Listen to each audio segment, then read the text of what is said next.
un écrivain, par exemple, comme Hunter Thompson, Mhm.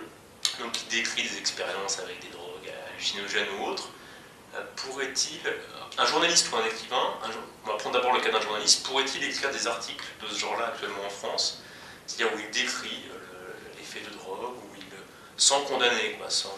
Alors, non, les stupes en France, c'est pas touche, en tout cas en librairie.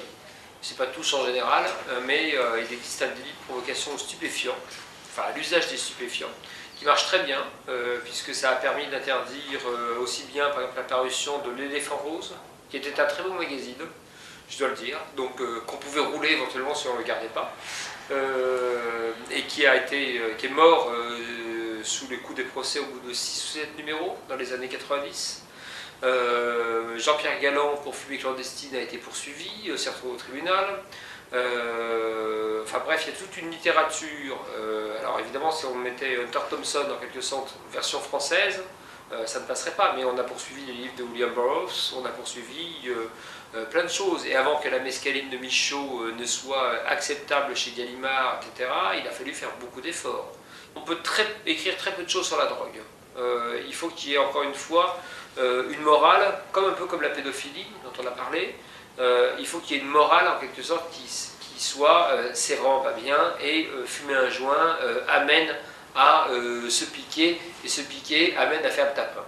Voilà, enfin si je résume, et faire le tapin et se piquer amène à avoir le sida, donc vous allez mourir demain. À peu de choses près, en piquant des sacs à main des petites vieilles pour financer votre truc. Si vous n'avez fait pas le tapin, vous êtes trop ravagé encore pour le faire.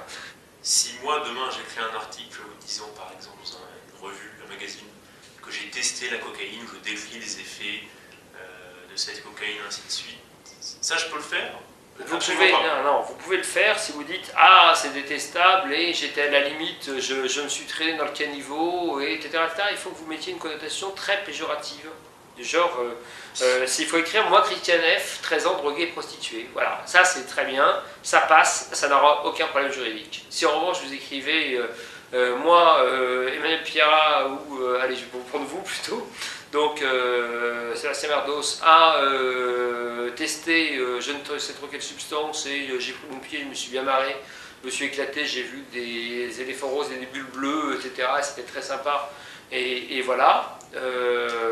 Et là, vous pouvez être certain que vous passez par la case tribunal. Ça me semble évident. Donc, de toute façon, vous aurez toujours des esprits bien pensants, pseudo-éducateurs, parents d'élèves, ou quoi que ce soit, qui diront ça risque d'être lu par la jeunesse. Donc, et pour balancer au procureur de la République qui vous poursuivra.